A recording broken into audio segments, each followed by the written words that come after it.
우리 교회가 뭐 IT 교회라 그러는데 이거는 사실 뭐 다른 교회 설교 동영상 같은 거 보면 이미 들고 하시는 목사님들 많아서 이거 가지고는 뭐 IT 강교라고는 하지 않겠습니다. 그냥 본래 있던 건데 좀 예전에 산 거라 좀 느려서 혹시나 해서 다시 열어봤더니 돌아가긴 돌아가더라고요. 그래서 다른 프로그램을 다 빼고 그냥 이 문서 기능만 있게끔 조절하니까 조금 속도가 나더라고요. 그래서 이걸로 대신하도록 하겠습니다. 윌리엄 밀러라고 하는 사람이 1844년 한 160년 전이죠. 10월 22일 예수께서 그날 재림한다라고 예언을 했습니다. 이 윌리엄 밀러의 예언이 성취됐을까요? 실패했을까요? 예수님이 재림 안 하신 걸로 봐서는 실패했겠죠. 이렇게 재림이 실패했을 때 윌리엄 밀러가 이끌고 있던 교단은 상당한 위협에 빠집니다. 대부분의 사람들은 이렇게 추정하기가 쉬울 겁니다. 그 교단은 문 닫았을 것이다. 그러나 곧 이어서 한 2달 뒤에 앨런 화이트라고 하는 여성이 대실망, 그날의 일, 그러니까 10월 22일의 일을 대실망, Great Disappointment라고 이름 짓고요. 그 대실망의 날을 극복하기 위해서 하나님께서 새로운 계시를 주셨다고 말합니다. 그 계시의 내용은 우리에게는 성경이 가장 우선이다. 우리는 성경을 우선해야 된다. 즉 보통 신흥종교들은 교리들을 새로 만들죠. 뭐 우리 통일교회 원리강정 같이 그런 것들이 있습니다. 그러나 여기 앨런 화이트는 성경이 가장 우선시 되어야 된다는 그런 교리를 새로 발표를 하면서 이 교단은 그들이 예수가 재림한다는 아주 중요한 그들이 했던 예언이 실패했음에도 불구하고 건전한 교단으로 살아남았습니다. 우리가 제7일 재림 예수교라고 부르는 안식교입니다. 우리가 약칭으로 토요일 날 예배를 드리는 안식교 있지 않습니까? 그 안식교가 이렇게 아주 어려운 고비를 넘기고 자리 잡았습니다. 미국에서는 한국교회처럼 이단이라는 말을 잘 쓰지 않습니다. 그렇기 때문에 안식교도 그냥 우리와 믿는 것이 좀 다른 하나의 종파일 뿐이지 한국에서 말하듯이 이단이라고는 얘기하지 않습니다. 그렇게 황당한 예언이 실패한 뒤에 안식교는 어떤 변화를 했습니까? 그들은 오히려 교단의 가르침이나 교단의 지침을 아주 합리적인 것으로 바꿉니다. 한국에도 안식교인들이 들어와 있죠.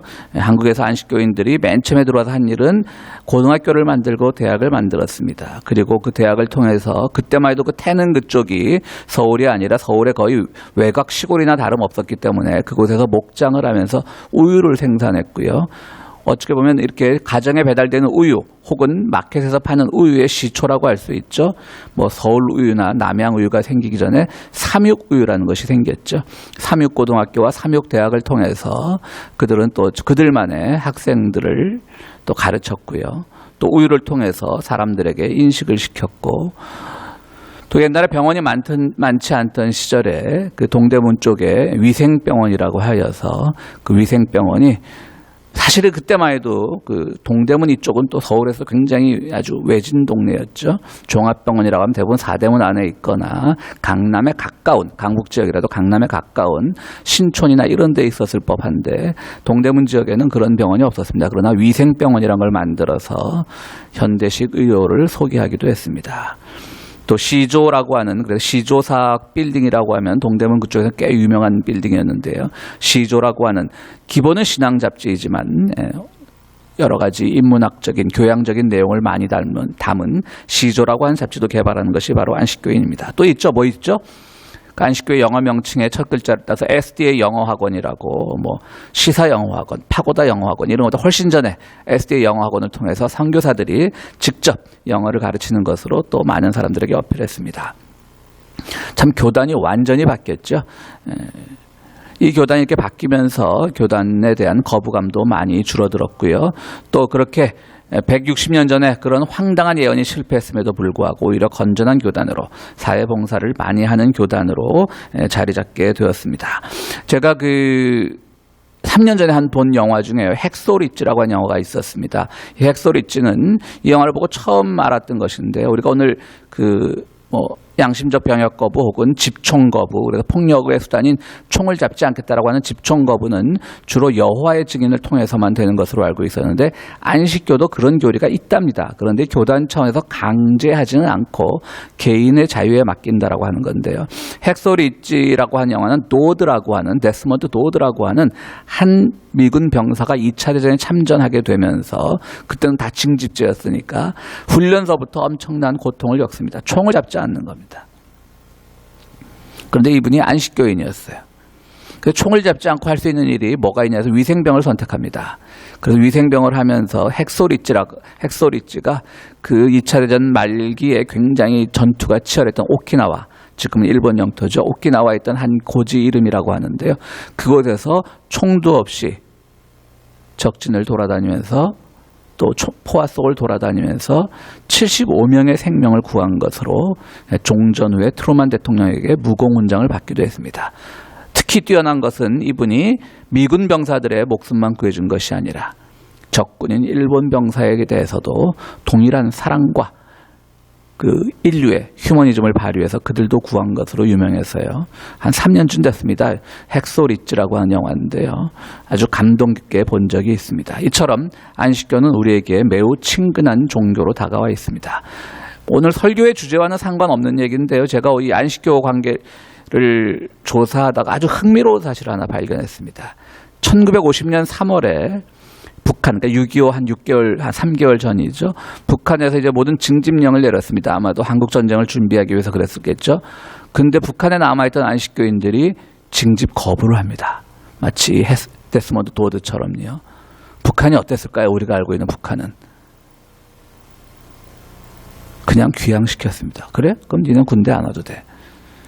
우리나라에서 지금 그 여호와의 증인들이 바로 몇 해 전까지 엄청나게 집총 거부해서 고통받았던 것을 생각하면 참 뭐 여러분들 혹시 또 오해하지 마십시오. 제가 친북 발언하는 게 아니라 저 흥미로운 사실이었습니다. 근데 6.25가 발발됐어요. 이제는 뭐 한 명의 병사가 더 필요할 때예요.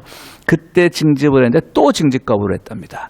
그래서 총살을 시킨다는 그런 위협이 있음에도 불구하고 북한군은 고향으로 돌려보내지 않았죠. 일단 전쟁이 발발했으니까 3월에는 고향으로 돌려보냈는데 6월 25일 후에는 징집된 안식교인들을 후방에 장애인 돌보는 그런 시설로 배치를 해서 총을 드는 것을 면제시켜줬다는 그런 기록을 보고 저도 참 놀랐습니다. 어쨌든 뭐 이건 오늘 설교 갑자기 또 안식교 무슨 전도 선교사처럼 여러분들 오해하지 마십시오. 제가 왜 안식교 얘기를 꺼냈냐면 이번에 우리 고국의 그 코로나 사태에서 신천지라고 하는 그런 신흥 종파가 많은 문제를 불러일으켰습니다. 어떤 종파이든 간에 그들의 처음은 아마도 순수했을 것입니다. 그러나 그들이 커가면서 대형화돼가면서 그들은 말도 안 되는 황당한 이야기들을 펴냈을 것이고요. 그 과정에서 그들은 타락해갔을 것입니다. 그런데 이번에 그들에게는 가장 큰 교단 창립 이래 가장 큰 위협의 순간이 왔겠죠. 위험의 순간이 왔겠죠. 그러면 이 위기를 어떻게 극복하냐에 따라서 그들이 정말 자기들은 건전한 교단이라고 주장하는 그 말이 사실이었는지 아니면 정말 역사 속에서 모든 비난을 짊어지고 사라질 교단이 되는지는 안식교를 반면교사로 삼으면 되지 않을까라는 생각에서 안식교 얘기를 좀 길게 소개를 했습니다. 뭐 어디 신천지뿐이겠습니까? 교회에 대해서 잘 모르는 사람들, 기독교 신앙을 갖지 않은 사람들에게는 신천지나 기성교회나 다 거기서 거기로 보일 겁니다. 기성교회도 역시 이번 사태를 통해서 또 일부에서는 신천지만큼은 아니지만 일부 교회를 통해서 확진자가 나오는 것을 보고 교회도 역시 도마 위에 올라 있습니다. 그래서 제가 이렇게 나누는 SNS를 보면 뭐 교회에서 예배를 드리는 것이 좋다라든가 혹은 드리지 않는 것이 좋다라든가 그런 의견들이 많이 있습니다. 그런데 제가 이 SNS를 통해서 나누는 그 친구들의 성향을 보면 다 드리지 않는 것이 좋다라고 얘기합니다. 이렇게 우리는 오늘 정말 어떤 교회의 본질이나 교회의 사명이나 교회의 미래보다는 사소한 문제 때문에 모든 사람들이 다 교회를 어떻게 지켜나가야 될까를 놓고 고민하는 시간이 되고 있습니다. 문제는 말씀드렸듯이 신천지뿐 아니라 아마도 이 교회라고 하는 제도, 기독교라고 하는 우리의 신념 체계가 이번 사태가 진정되고 나면 다시금 재검토가 있어야 되지 않을까 그렇게 생각이 됩니다. 우리 미국에 있는 교회에서도 이 지역 근처에 있는 교회가 2개의 대형 교회들이 가장 먼저 예배를 드리지 않기로 결정을 했는데요. 그러니까 미국인들, 주로 백인들이 회중인 교회인데요. 둘 다 우리 한인들과 깊은 관계가 있습니다. 하나는 여기 제일회중교회라고 유가하고 커먼웰스인가 그쪽에 있는 교회인데요. 아주 큰 교회고 미국에서 상당히 진보적인 교회로 알려져 있습니다. 저랑도 깊은 친분이 있는 한국교회 향림교회, 곽건영 목사가 심우하는 향림교회라고 하는 곳이 그 교회에서 이제 빌려 쓰고 있는데요. 그 교회가 제일 먼저 문을 닫았습니다. 상당히 진보적인 교회인데요. 그리고 또 하나는 이 윌셔와 세인 제임스 길에 있는 세인 제임스 성공회 교회라고 하는 곳이 또 문을 닫았습니다. 역시 성공회의 그 김동진 신부는 우리 교회 설교를 하신 적도 있고, 우리 교인들 개인적으로 잘 아시는 분들이 많고, 홈리스 쉘터나 이런 것들을 통해서 많이 알려진 분인데요. 그 교회도 문을 닫았습니다. 저는 그러니까 이건 완전히 제 추정입니다. 저는 2가지를 생각해 봤습니다. 2 교회 다 아주 진보적인 교회입니다. 그래서 저는 혹시 이건 다시 한번 말씀드려요. 제 추정입니다.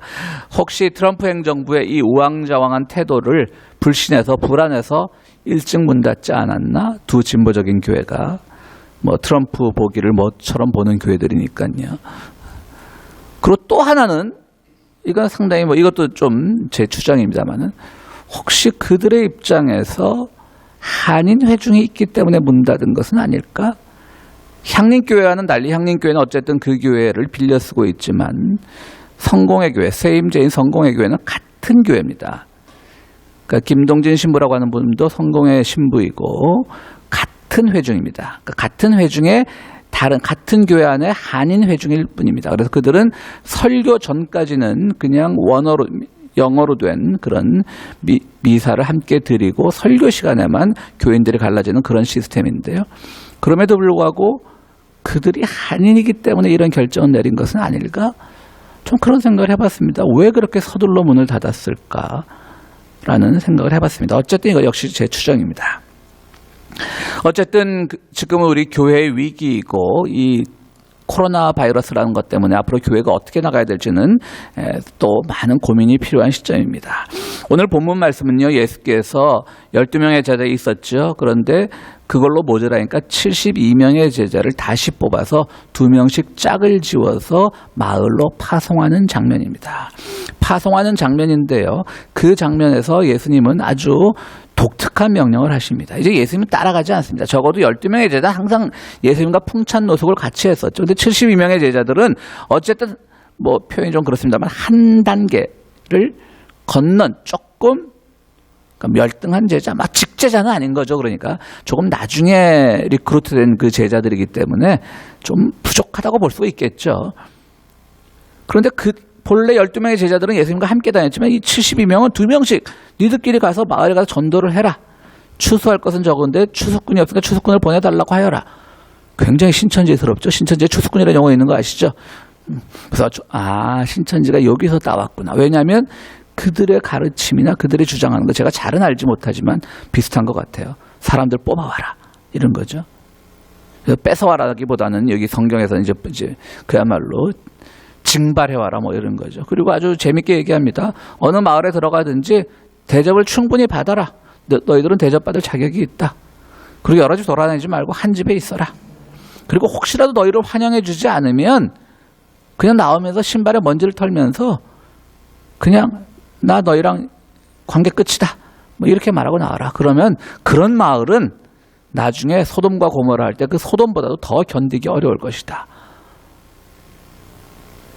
아마 신천지라고 하는 그런 집단들이 전도를 할 때 이 본문을 굉장히 중요하게 여겼을 거라고 생각을 해봐요. 그런데 여러분 생각을 해보세요.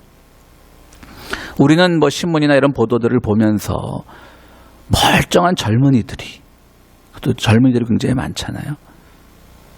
왜 저런 데 빠졌을까라고 생각을 하고 혀를 끌끌 차잖아요. 근데 여러분 그건 우리의 착각입니다. 그들은 초기에는 상당히 신실했을 겁니다. 그리고 그들은 기성교회와는 다르게 접근했을 겁니다. 그들을 다 어리석고 뭔가 결격 사유를 가진 사람으로 보지 마십시오. 그들은 나름대로 순수했을 것입니다. 그것이 대형화되는 과정에서 참 이런 표현 그렇지만 장사가 잘 되네 라고 하니까 스스로 교단의 그 집행부들이 타락을 해나간 것뿐이지 처음부터 그렇게 황당하고 어리석고 말도 안 되는 교리로 그들을 끌었을 것이라고는 생각하지 마십시오. 그들은 순수했을 것이고 열정이 있었을 것이고 기성교회가 주지 못한 뭔가를 찾고 싶었을 것이고, 오늘 본문의 내용이 그렇게 생각하면 상당히 우리가 공격적으로 보일 수 있지만 그들은 여기서 새로운 것을 찾고 싶었을지도 모릅니다. 오늘 주님은 뭐라고 말씀하십니까? 어떻게 보면 저주에 가까워요. 이 2명씩 보낸 이 너희들을 반기질 않아? 나중에 그냥 소돔같이 될 줄 알아. 아니 소돔보다 더 심할 줄 알아. 얼마나 이게 저주입니까? 예수님이 하신 말씀이에요. 이걸 오늘날 많은 교회들이 너무 이렇게 도덕주의에 빠지는데, 도덕이 나쁘다는 말은 아니지만 이걸 한번 목사에 비교를 해보세요. 아주 욕먹을 말입니다. 목사가 신방을 갔는데 며칠씩 있는 거예요. 밥 얻어 먹으면서. 웃음치죠. 누가 오셨는데. 근데 어느 집에서 좀 섭섭하게 했어. 교회를 나오면서 먼지 탁탁 털면서 좀 더 거칠게 얘기하면 침 탁 뱉으면서 나중에 이 집에 소돔과 같은 그런 저주가 있을 거라고 말하고 나왔다 보세요. 교회가 지금 SNS가 그런 목사가 실제로 있었다라고 생각해 보세요. SNS에서 그냥 온갖 저주와 비난이 폭발할 것입니다. 그럼 왜 예수님이 이런 정말 적용을 해봐도 너무 뻔뻔할 것 같은 그런 말씀을 하셨을까요? 오늘 이상하게 제가 좀 이렇게 좀 이념적인 오해를 줄 수 있는 발언이 많이 나오는데요. 우리가 그 태백산맥 같은데 그런 소설 보면 이 산속에서 빨치산 하던 분들이 보급투쟁이라는 걸 하지 않습니까? 보급투쟁. 이 말은 예수님의 제자들이 보급투쟁에 나선 겁니다. 왜? 내가 믿는 신념이 정확하기 때문에, 내가 가르치는 그 하나님의 나라가 확실한 것이기 때문에, 그리고 거기에 참여하는 사람들이 많이 필요하기 때문에, 그렇기 때문에 너희들은 자신감을 가지고 이 세상을 위해서 너희들이 하고 싶은 일을 마음껏 해라. 그러나 받아들이지 않는 것은 그들의 몫이다. 평화를 외치는데 평화를 받지 않아? 오케이, 그냥 와. 그럼 그 평화의 모든 몫은 너희의 것이 될 거야. 평화를 받지 않았으면 저주밖에 더 있겠어요? 소돔과 고모라 같은. 그러니까 이거는 예수님의 어떤 보급투쟁입니다. 정말 표현이 좀 그렇지만. 우리 태백산맥 소설 봐도 보급투쟁에 나섰던 분들이 그렇게 악랄하게 양민들의 곡식이나 이런 걸 수탈해가지 않잖아요. 물론 그런 사람들도 있었겠죠. 다 도덕적으로 했다는 얘기는 아닙니다. 적어도 지침 자체는 뭐였냐면 양민의 것을 다 빼앗지 말라는 것이었어요. 그중에는 배가 고프면 이념을 떠나서 뭐가 보이겠습니까? 악랄하게 뺏어온 사람들도 당연히 있었겠죠. 그러나 적어도 지침만은 아니었다라고 하는 겁니다. 여기서 저는 이 말씀이야말로 우리 교회 평화의 교회 말고 이 기독교회가 앞으로 나가야 될 방침을 잘 보여주는 교회의 첫 시작을 알리는 그런 말씀이었다고 생각을 합니다. 마태복음 16장에 내가 베드로에게 내가 너희 위에 교회를 세우리니 하는 그것을 교회의 첫 시작을 알리는 말씀으로 보는데요. 저는 교회가 바로 처음 시작할 때부터 대중 속으로 들어가고 그들과 함께 호흡하며 그들에게 하나님 나라를 전파하고 그렇게 통해서 전파하는 이들이 더욱더 자기의 신념에 투철하게 살아가는 것, 그것이 교회의 시작입니다. 그래서 그들은 새로운 가치관을 알려주는 겁니다. 그 전의 가치관은 뭡니까? 누가 와서 빌어먹으면 뭔가 비굴해져야 되고 그래야 되는데 그것이 아니라 그들의 신념이 얼마나 고귀하고 가치 있는 것인가를 보여주라고 하는 그런 주님의 말씀임을 알 수가 있습니다. 그렇기 때문에 교회라고 하는 것은 항상 어떤 도덕률이나 그것보다 위에 있어야 됩니다. 상투적인 접근, 그것보다 위에 있어야 됩니다. 오늘 본문이 바로 그겁니다. 도덕률적으로 보면 이건 완전히 도덕률에 어긋나는 겁니다. 남의 마을에 들어가서 아무 집에나 들어가서 그냥 이 집에 평화가 있어라 인사하고 며칠 묵으면서 신세 지고 나오고 혹시 좀 섭섭하게 하면 나올 때 먼저 탁탁 털어버리고 나와라. 이게 어디 도덕적으로 맞는 말입니까? 그러나 주님께서 그렇게 말씀하신 이유는 바로 이제는 이 세상은 너희들이 주도가 되어서 하나님의 말씀을 전파하고 옳다고 믿는 것에 대해서 보다 더 과감하라고 하는 그런 가르침을 주신 말씀입니다. 그리고 이전에 우리가 쭉 겪어왔던 그런 도덕률이나 이런 걸 벗어나서 더 창조적이고 더 미래지향적이고 더 기발하고 더 창의적이고 더 상상력이 풍부한 그런 것이 바로 믿음의 여정이라고, 그것이 바로 교회의 여정이라고 우리에게 가르쳐 주는 것입니다. 그런데 우리는 오늘 너무나 교회라고 하는 것을 기존의 틀에서만 보고 있습니다. 아까도 SNS 말씀을 드렸지만 SNS를 보면 지금 이 시국에 교회에서 예배를 드리는 것은 악, 예배를 드리지 않겠다고 선포하면 선, 이런 분위기가 팽배합니다. 말씀드렸듯이 이건 개교회가 결정할 일입니다. 제가 왜 이것을 강조하냐면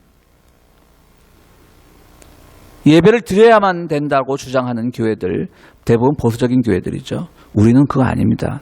나중에 말씀드리겠습니다. 그들은 분리불안을 겪고 있습니다. 아이들이 왜 부모와 떨어질 때 분리불안증, 그 시기를 잘못 경험하게 되면 아이들이 어른이 돼서도 분리불안증을 겪잖아요. 전화가 왔대요. 누구?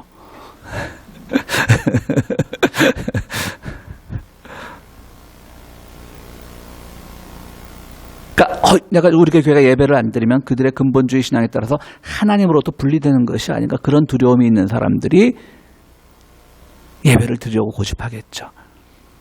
근데 저는요, 과감하게 말합니다.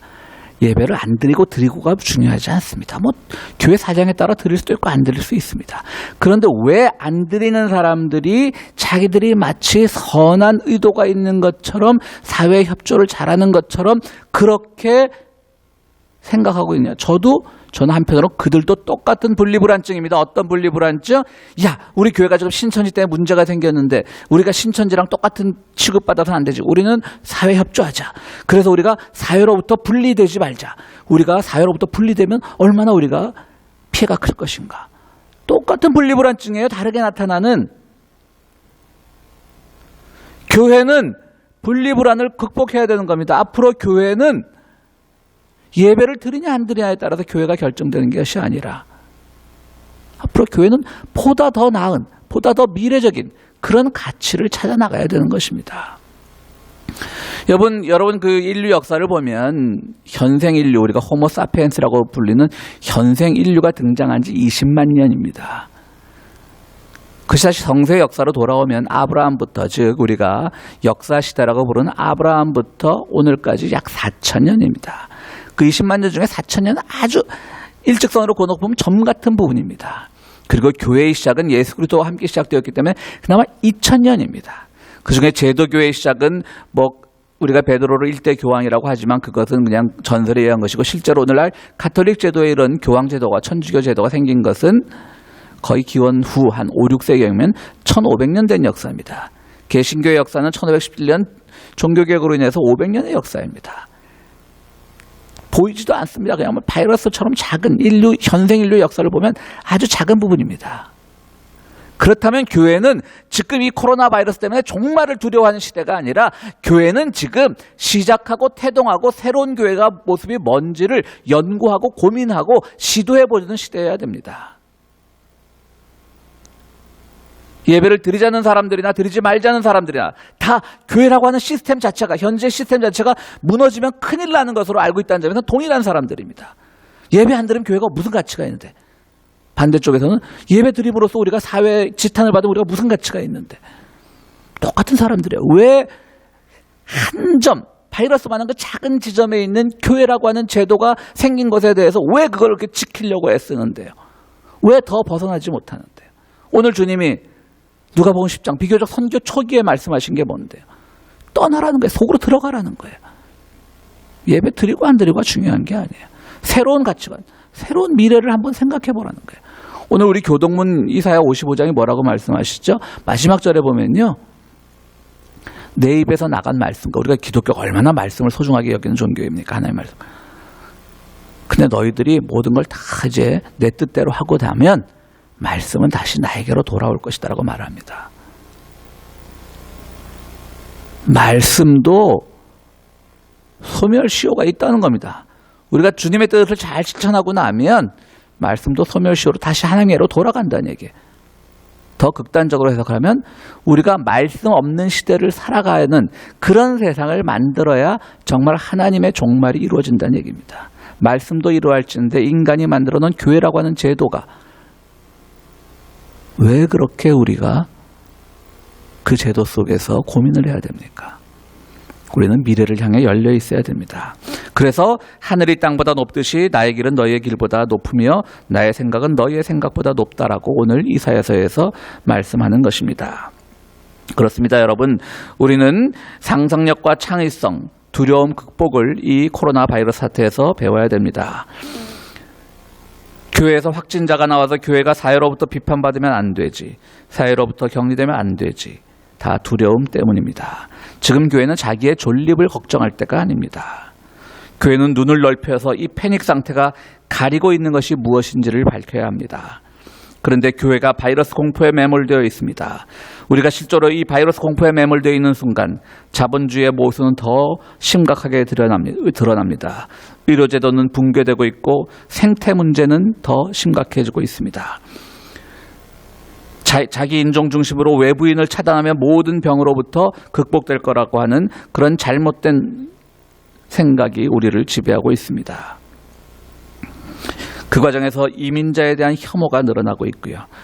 이 시간 우리가 바이러스 공포 때문에 많은 사람들이 우리의 생명과 우리의 안일과 이 교회 시스템이 붕괴될까를 걱정하는 속에서도 아직도 여전히 1초당 5명의 기아들이 굶어 죽어가고 있고 여전히 여성이란 이유 때문에 성소수자란 이유 때문에 맞고 매맞고 죽임당하고 때로는 그들을 위해서 멀리 시집까지 결혼까지 와서 이곳에 온 제3세계 이주 아내들 수없는 차별과 혐오에 시달리고 우리는 그것을 외면하고 있습니다. 당장 우리 눈앞에는 휴지를 얼만큼 많이 비축해 놓느냐 생수를 얼만큼 많이 비축해 놓느냐의 문제 속에 우리 교회가 제 신학이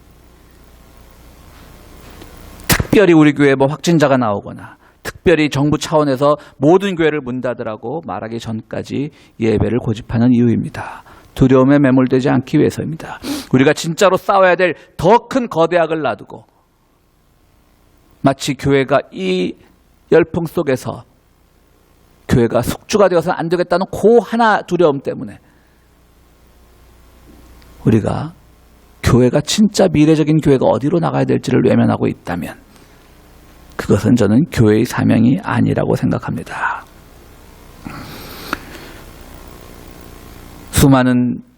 수많은 죽어가는 아이들의 모습들, 아프가니스탄, 이라크 전쟁을 돌아와서 사람들이 겪고 있는 PTSD라고 하는 전쟁 후 외상 증후군, 그것으로 인한 많은 자살자의 증가들, 자연의 무분별한 개발로 시작된 생태 문제, 그것으로 인해서 자연 속에 있어야 될 동물들과 우리들과 가까워지면서 인수 공통 전염병이 생겨나는 오늘의 현실.